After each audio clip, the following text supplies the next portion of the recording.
Yo creo que vamos a pasar el tema de la memoria histórica al desprecio de hace 15 años a todo lo contrario en los siguientes. Quiero decir con esto que en las siguientes elecciones que nos convoquen los partidos políticos veremos en los programas electorales un apartado dedicado a memoria histórica.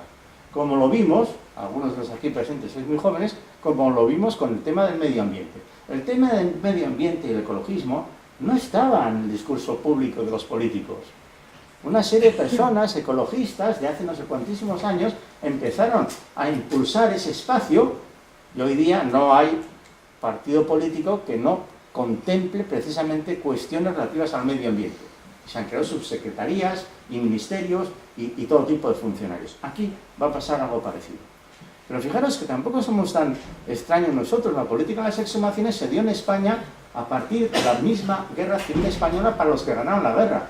Serrano Súñer, falangista de orden, ya en el año 39, en el año 40, planifica cómo se tienen que hacer las exhumaciones de los que ganaron la guerra. Y aquí están los forenses de después de la guerra, el país destruido y pobre, no se dudó en poner en funcionamiento a los profesionales necesarios para buscar las pruebas, en este caso, que incriminaran aún más a los republicanos, porque los republicanos también cometieron los crímenes.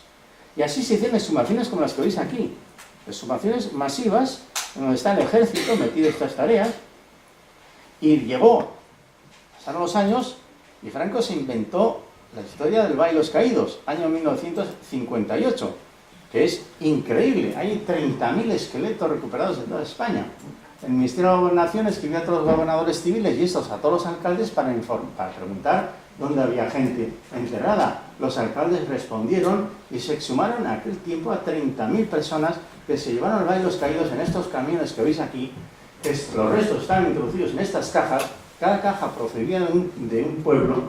En el Valle de los Caídos hay 7 capillas que se rellenaron enteras. Fue ir metiendo las cajas, llegar a la puerta y cuando no cabía ni una caja más, tapiar el espacio de entrada.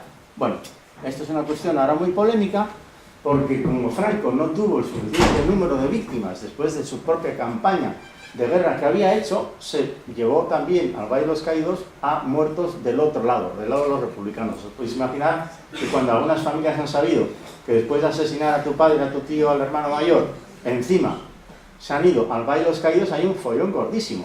Lo que ha ocurrido en el Valle de los Caídos es que estas cajas se han destruido, eran de madera, por filtraciones de agua, y hoy día lo que hay en cada capilla es una pirámide de miles de huesos, donde es imposible, yo creo que no hay dinero en el mundo para ser capaces de hacer las identificaciones. Aquí veis cómo son estos huecos. Si estuvieran así, aún se podría buscar cada una de las cajas y hacer la recuperación pertinente. Y así estamos en el año 58, sigue pasando el tiempo, y nos vamos al año 75, se muere Franco, 77, 78, 80, donde antes del golpe de Estado de Tejero, cuando entra con 150 guardias civiles en el Congreso de los Diputados y pone manos arriba al gobierno y a todo el Parlamento, pues hasta esas fechas, las familias, en esos finales, digamos, con el tiempo de la transición democrática, las familias iban al monte con azadas y hacían exhumaciones. Estamos en Vizcaya, en Guipúzcoa, en todas partes, particularmente en Navarra, La Rioja, Soria y Palencia, donde se hicieron exhumaciones masivas, que ahora no sabemos bien. Yo llegué a conocer a una mujer que vivió en el exilio y cuando volvió del exilio se planteó buscar a su padre, se gastó 300.000 pesetas de la época y ella con sus propias manos exhumó a 150 personas en Palencia. Y la Guardia Civil vino a detenerla y ella dijo, pero vamos a ver, esto no es un país democrático, ¿cómo que yo no puedo sacar a mi padre, que todos en el pueblo sabemos que está enterrado allí? Metanme a la cárcel. Más daño que el que han hecho a mi familia, ya no lo van a poder hacer. En fin, todo eso ha sido de esta manera. Estas son fotografías de esas exhumaciones sin ninguna metodología, sin ningún apoyo técnico, en este caso de la zona de La Rioja y de Navarra. Y aquí veis a las familias metidas a expertos, haciendo lo que podían, en este caso en el propio rescate, o incluso a una hija de una víctima, con un cráneo interpretando que es el de su padre y explicando a la nieta dónde estaba el orificio de entrada o de salida por un proyectil de arma de fuego. Fotografías que han quedado así para la historia, sin poder aclarar si aquí hay 7, 9, 14 o 40 esqueletos, y fotografías como estas otras que vemos en un momento que son impresionantes. La verdad, en ese instante ni la academia, ni la universidad, ni los técnicos, ni los profesionales estuvimos a la altura de las circunstancias para haber acompañado a estas familias, que se cortaron se cortaron precisamente como consecuencia de lo del 23F del año 1981. Son algunos de los homenajes que se hicieron en ese tiempo, y aquí vemos a estas familias. Quizás de todas las fotografías, la más increíble es esta, porque vemos no ya a los nietos, sino a las mujeres de aquellos republicanos viudas que habíamos entrado en democracia, se plantearon con toda legitimidad este rescate en el que ahora incluso andamos. Pues entonces, así las cosas, ocurrió otro asunto, porque fue el año 2000, que está marcado en rojo, cuando hicimos la primera exhumación con una metodología científica. A mí me avisaron, fui allí, no me lo podía creer, pero es que antes del año 2000 pasó otra cosa en este país, que salió en la prensa y nadie protestó, y esto se lo dedico a quienes aquí están en desacuerdo con esta política de exhumaciones. Es que antes del año 2000, el Ministerio de Defensa en España, con el dinero de los impuestos de todos los ciudadanos, puso en marcha un plan para recuperar a los españoles que murieron en la Segunda Guerra Mundial en el frente soviético, que fueron a luchar con los alemanes en contra del comunismo, la División Azul. 16.000 españoles, algunos de ellos obligados, se fueron a la guerra europea. Franco colaboró de esta manera. Aquello fue un desastre completo. Murieron miles, quedaron enterrados en aquellos campos increíbles, y existe un plan todavía vigente para rescatar a esos españoles, al cual yo no me opongo. Es más, algún día terminaré yendo. La última expedición ha ido en las Navidades del año pasado. Se han recuperado 1.300 esqueletos. Bueno, son ya más. Se ha identificado al 90% de ellos, lo cual es un éxito forense importante. Incluso se han repatriado los cuerpos. Esto lo estamos pagando. Nadie ha protestado. Cuando esto ocurrió y salió en la prensa, las familias que tenían a un republicano desaparecido dijeron, o sea, ¿cómo se puede ir a Rusia a sacar un esqueleto y encontrarlo? Que eso sí es para que tenga un premio, y yo no puedo sacar a mi hermano mayor, que está aquí en el vertedero de basuras en las afueras de mi pueblo. Eso explica algo de lo que ocurrió el año 2000. Efectivamente, el año 2000, Emilio Silva, un periodista que vivió en Madrid, buscaba a su abuelo Emilio Silva, llamado igual. Su abuelo era un republicano que había ido a Estados Unidos, que había hecho fortuna, que volvió a España, y se conoce una fotografía de este Emilio Silva que está al frente de una manifestación en su pueblo, y él lleva la pancarta. Y lo que pone en la pancarta es: queremos una escuela para este pueblo.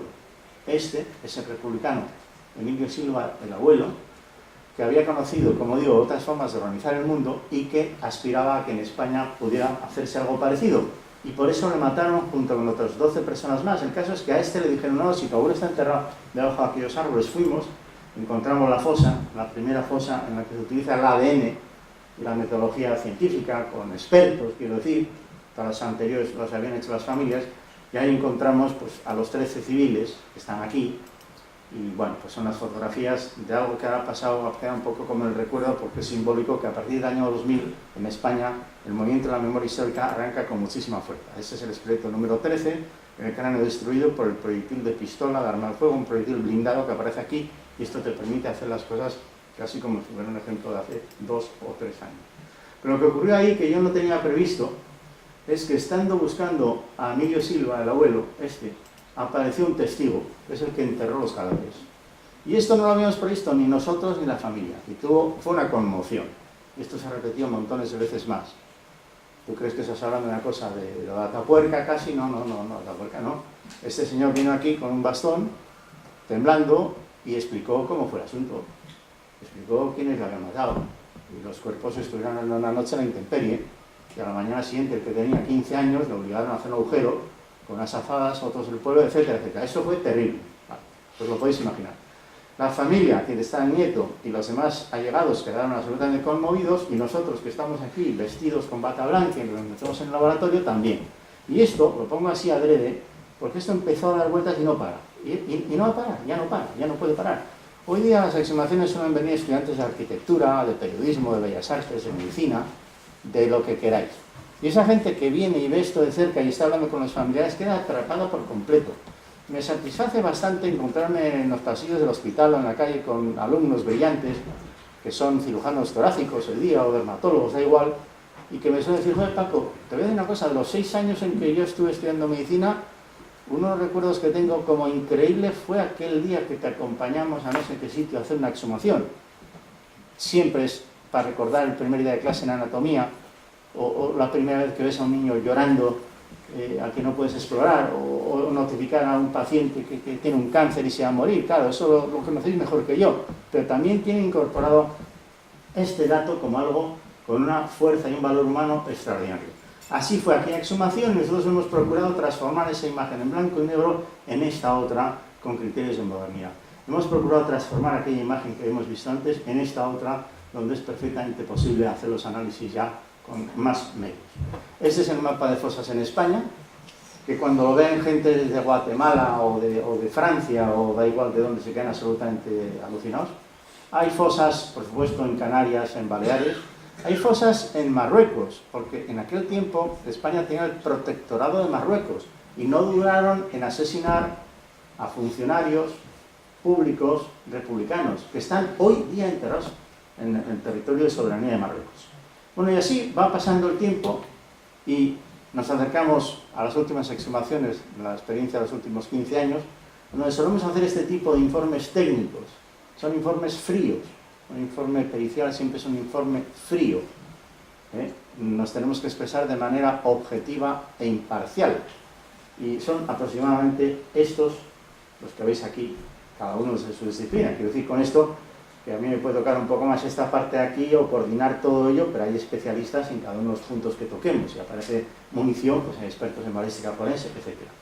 Y estas son las autonomías en España que han regulado algo al respecto.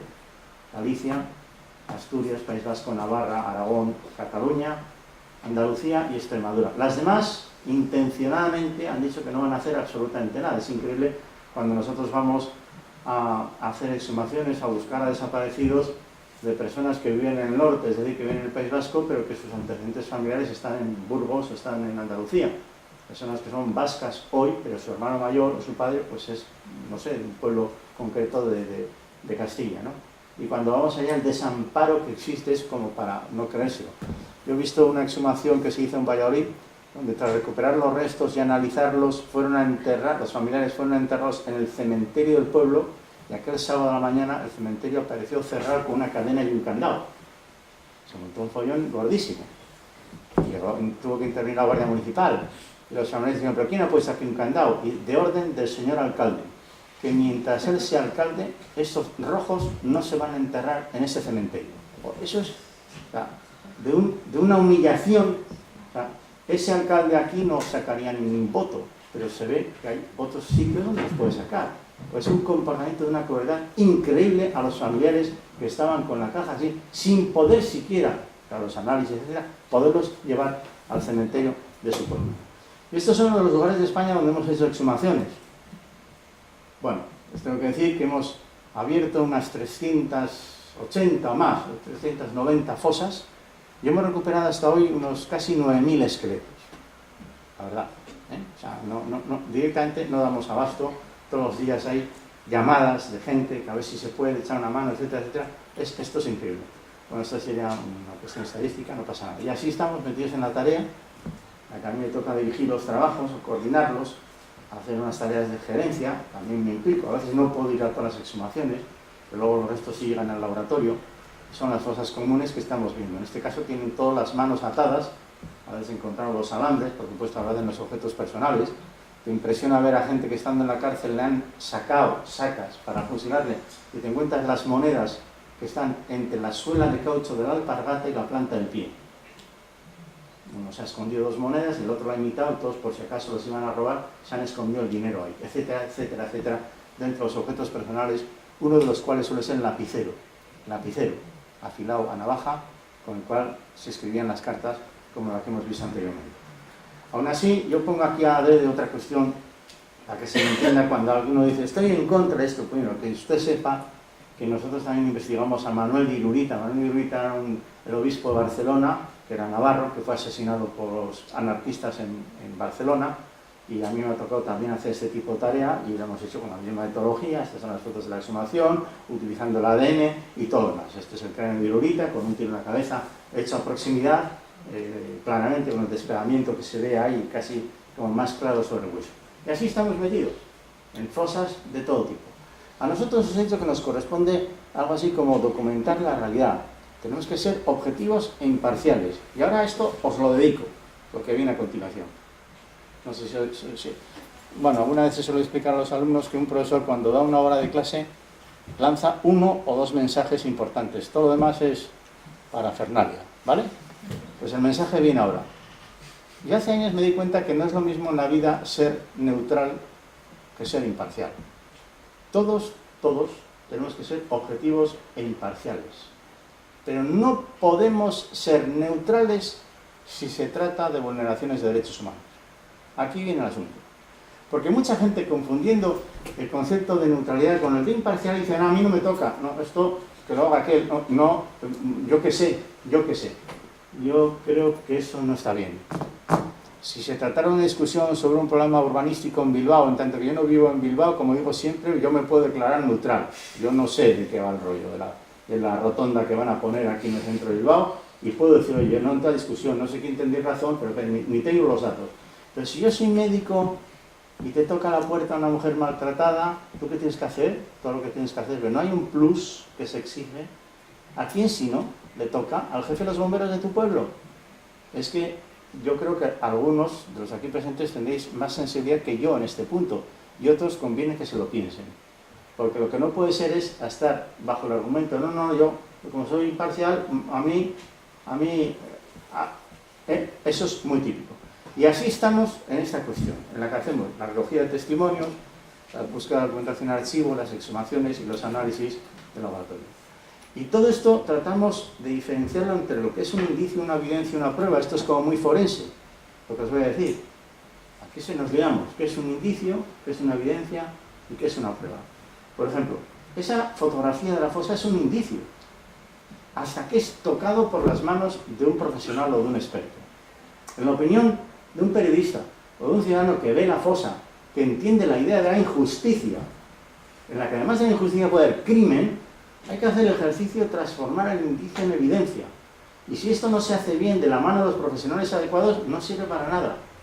Y cuando esa misma información gestionada en la mano de los expertos está bien hecha, puede llegar a ser validada o no como prueba.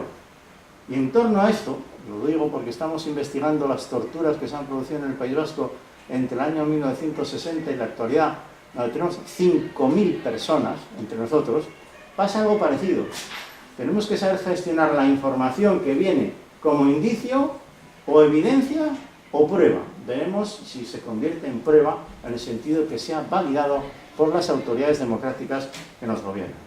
Y así estamos, esta fosa en la que yo a veces incluso pongo a los alumnos ocupando esa posición, porque esto casi es como hablar de huesos, ¿no? Pero cuando uno se lo imagina así, cambian las cosas. Me impresionó mucho el relato de un hijo de una de estas víctimas, que él vive en Madrid y la vida le ha ido bien, y nos explicó que el momento más triste de su vida siendo niño no es cuando mataron a su padre, sino cuando unos años más tarde fue con su madre a la fosa en el monte a llevar unas flores y los del pueblo les apedrearon. Y él reconocía la injusticia siendo niño, y que si yo he cogido a mi madre, que es una buena persona, que no ha hecho ningún mal, y va al monte, llevar unas flores, y hay gente que nos apedrea y tenemos que huir corriendo del pueblo, es peor este momento que el hecho de ser huérfano porque han matado a tu padre. Y eso tiene también mucha fuerza, creo que me entenderéis. No todas las cosas son fáciles de todos modos. Aquí, en este caso en Azkoitia, tuvimos que quitar 5 metros de la basura del pueblo, echada aquí, pues está lleno de basura. Yo no creía que iba a aparecer un esqueleto ahí. Os lo digo, el testigo de Ayanet, que seguro que sí. Quitamos toda la basura y efectivamente apareció. Hay fosas que están a 5 metros de profundidad, mezcladas en losario. Estos son los muertos que buscamos mezclados con losario, que dan una dificultad enorme. Esto no tiene ningún interés, pero lo que hay aquí sí. Hay cosas dificilísimas, como minas en las que hemos estado, pozos, etc. En este caso, tras una vertical de un pozo, encontramos los restos que aparecen ahí, está todo bien. Aquí había como unas 100 personas enterradas ahí. Y tenemos que lograr la identificación, causa de muerte y quién es quién. Y voy acabando ya. ¿Cuánto tiempo me queda? 10 minutos, claro. Hay cosas que son facilísimas. En este pueblo de Ávila, a lo único que mataron es a este hombre.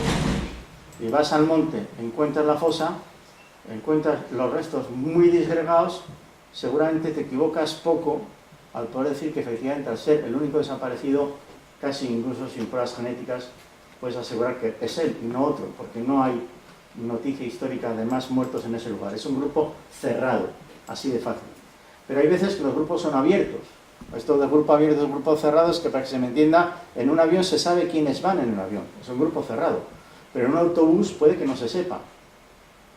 Es un grupo abierto. Pues el grupo es cerrado, acotas mucho más, es más fácil. En este otro ejemplo nos dijeron, antes de tocar la fosa, uno tiene unos dientes de oro, el otro tiene una artrosis en el codo derecho, el otro es cojo desde niño. Bueno, abres la fosa, te encuentras a un individuo, pues este será el que nos habían dicho, ves las lesiones degenerativas, la osteoartropatía en el codo, es evidente, se ven los osteofitos y por lo tanto no te equivocarás mucho, y aquí ves una diferencia, una displasia en lo que puede ser la cadera, y por lo tanto imaginas al individuo que es cojo. Es un grupo que es cerrado, pero aún así no lo resuelves completamente a la totalidad, pero entiendes que el grupo es ese. Hace muy pocos días hemos identificado en una fosa de 3 personas a 2, de Navarra me refiero, y el tercero es el que queda. Y el tercero no lo hemos podido identificar porque no hay familiares a los cuales hacer el cotejo dentro del estudio genético pertinente. Bueno, cosas tan fáciles como esta, en Navarra, donde al abrir la fosa encontramos los restos, y aunque parezca que no es así, aquí le falta todo, no todo, pero buena parte de la extremidad superior izquierda, a partir de la parte distal del húmero izquierdo. Esto, que parece que puede ser una rotura, no. Esto es una amputación traumática o quirúrgica, una remodelación del hueso, y cuando buscamos la información de esta persona, que se llama Indalecio López Origüen, aparece aquí su huella dactilar y etcétera, y aparece, le falta el brazo izquierdo. Esta información está en las prisiones. Nosotros solemos buscar la información que tienen los propios militares, los archivos cuando estuvieron en la cárcel, porque está el color de los ojos, lo que mide el individuo, cualquier cuestión de este carácter de patología. Hay patologías que a veces discriminan algo, estos son unas consolidaciones de fracturas de los metacarpianos, en una fractura que existió por ahí aproximadamente así, o una anquilosis, en este caso, de los huesos del carpo, o lesiones degenerativas que discriminan muy poco. Es decir, solemos estar buscando factores individualizantes si los hubiera. Naturalmente una artrosis discrimina muy poco, pero otras cosas a veces discriminan algo para hacer esta orientación. Y en lo que es la identificación, aclaramos el sexo, la edad, la estatura. De todas las personas que han hecho el servicio militar, los militares tienen la estatura, de todos los que han hecho el servicio militar en España, de todos ellos, existe este dato. Y normalmente hacemos este recorrido, que sirve para los ejemplos también actuales. Los elementos circunstanciales, la anquiloscopia, la osteología, la antropología y la odontología. Con esta información hablamos de compatibilidades. Pero para la guerra civil no tenemos ni huellas dactilares, el registro de huellas dactilares no existía en ese tiempo, al menos así debidamente organizado, ni tenemos fichas dentales de los dentistas, como las vamos a tener en aquel tiempo. Entonces nos limitamos a los hechos circunstanciales y a la osteología. Así hacemos propuestas de identificación, con lo cual hacemos pruebas genéticas dirigidas. Por ejemplo, ese que le falta el brazo, te podrás imaginar que va a ser casi seguro. Haces los estudios genéticos y lo verificas, y de esta manera pues logramos las identificaciones en términos de positivo, inconcluyente o excluyente. A propósito del ADN, del que con tanta magia, que es verdad que es una herramienta poderosísima porque se expresa matemáticamente, pero nos da problemas para restos tan antiguos. Nos da muchos problemas. El ADN lo sacamos de los dientes y están bien conservados, siempre que no tengan caries o hayan sido restaurados o atendidos, claro, porque hay células y por lo tanto hay ADN, o lo sacamos cortando una parte de la diáfisis, el hueso cortical, de la mitad del fémur. Entonces, bueno, hay unas ideas de qué es lo que rinde mejor, pero en terrenos que son ácidos no queda casi nada de hueso. Al fin y al cabo, no sé, en un pH bajo, la parte mineral del hueso se diluye absolutamente toda. Y entonces aquí vemos un individuo del que lo único que nos quedan es parte del esmalte de los dientes. Y por lo tanto es imposible rescatar ADN de ahí, y ni siquiera el resto del hueso se puede apreciar, sino que es un residuo que ennegrece la tierra y es completamente imposible. En la misma boca podemos encontrar los dientes que están así de bien, de los que es posible sacar ADN, y en la misma boca otro diente que está así de mal. no porque tuviera una patología en vida, sino porque está destruido precisamente por la acidez del terreno. Bueno, y por lo mismo que uno puede encontrarse trozos de periódico en el bolsillo de estos republicanos, a veces incluso te lleva sorpresas como esta en Burgos, donde había 104 personas, donde la ropa estaba conservada. Eran tramos, una zanja enorme donde se iban enterrando, ahora 7, ahora 9, ahora 14, y fue una tarea de rescate dificilísima. Y yo, la primera vez que vi una de estas partes, uno de estos hemisferios, porque es un hemisferio cerebral, pensé que era un riñón, por el tamaño, fijaros lo que os digo. La verdad es que hemos encontrado, de los 100 individuos, en la mitad de ellos hemos encontrado el cerebro, que se ha llevado a saponificar, precisamente como consecuencia de la grasa que tiene el cerebro. Bueno, hoy día los estamos estudiando, pero los veis aquí reducidos al tamaño casi anatómicamente de un riñón. En algunos de ellos incluso está el proyectil de arma de fuego. Esto es una bala de pistola que está dentro de la masa cerebral, se ve aquí mejor. Y bueno, sí, son casi una curiosidad fuera de lo que uno puede esperar, porque hay cosas que se degradan, como estaba diciendo antes, y otras que igual hasta se pueden llegar a conservar. La conservación de estos ejemplos ha sido porque se han convertido en unas cubetas de agua. El exceso de agua y la humedad, o cuando se enterran muchos cadáveres, da una hidrólisis de las grasas y entonces se produce una saponificación de los cuerpos. Eso se suele ver aquí con los cuerpos que se sacan del mar, y precisamente es lo que ha ocurrido en ese sitio para explicar la conservación de los cerebros. Existen degradaciones del hueso que nos limitan a hacer todo, para que os imaginéis. Estos son huesos humanos que casi no los puede reconocer, que se le quedan en la mano, que se van craquelando de esta forma, disgregando hasta el punto de que pueden, como digo, desaparecer por completo. Estos son diáfisis, en este caso, de húmeros. Un fémur humano normal puede, por corrosión, convertirse en un hueso casi inidentificable. Hay veces en que los cuerpos fueron enterrados a poca profundidad y los perros y alimañas del monte se han comido las epífisis de los huesos. Toda la parte de tejido esponjoso, coxales, vértebras y tal, han sido devorados por estos animales en aquel tiempo. Esto es una tibia real y esto es lo único que queda ya con un cúbito humano con diferente nivel de degradación. Bueno, como yo tengo que acabar, finalizo con esta cuestión del ADN para deciros, porque esto tiene unas limitaciones, que para un conjunto de fosas, las tengo por ahí, en total 26, con 252 individuos, solamente teníamos hipótesis de 186 familias. El rendimiento de estos esqueletos ha sido que el 90% de ellos han rendido en la extracción de ADN. Ha sido posible sacar perfiles genéticos suficientes. Y en realidad hemos identificado al 34% del total. Es decir, estamos identificando a 1 de cada 3 de los que se están exhumando. Bueno, esa sería la forma en cómo se toman las muestras. Para que comprendáis este problema, a uno puede ser en la sala más experto que yo, si aquí tenemos el fallecido, si vivieran sus padres sería muy fácil, porque eso es una prueba de paternidad. ¿Qué es lo que pasa en Chile o en Argentina? Los hechos son del año 73 y todavía puede vivir el padre o la madre. Eso es fácil. Para la Guerra Civil Española no solamente no viven el padre y la madre, sino que puede que no vean ni siquiera ninguno de sus hermanos. Por lo tanto, nos tenemos que ir, si no hay hijos, muchos eran jóvenes y no tenían hijos, nos tenemos que ir al nivel de los sobrinos. Y la cosa se complica muchísimo, porque la expresión matemática del resultado no es tan poderosa como ese 99,69 detrás de la detrás de la coma. Ahí tenemos un problema. Pero bueno, que no tiene fácil solución. Supongo que sabéis cómo funciona esta cuestión del ADN. Lo explico sin imágenes para señalar que en cada célula tenemos ADN en el núcleo y en las mitocondrias. Pero como hay muchas más mitocondrias frente a un solo núcleo, es más fácil de obtener ADN mitocondrial. Sí, pero el ADN mitocondrial es el que solamente recibimos de nuestra madre. Así que yo tengo el mismo ADN mitocondrial que mi madre y todos mis hermanos. Pero la siguiente generación es solo mi hermana la que puede pasar el ADN mitocondrial. Y además el ADN mitocondrial no identifica, sino que aclara precisamente el linaje. ¿Para qué sirve el ADN mitocondrial? Sobre todo para descartar que este no es. Este no es, por ejemplo. Y cuando sí coincide, dices, oye, ya no vamos mal. Puede ser de ese grupo familiar. Y ahora viene el ADN nuclear. Y no siempre nos funciona cuando estamos buscando a sobrinos que son hijos de hermanas. Y a veces el asunto no tiene una solución suficiente. Esto lo ponemos en la televisión, siempre contamos que las cosas salen bien, pero el tema no es tan fácil. Bueno, por mostraros algunos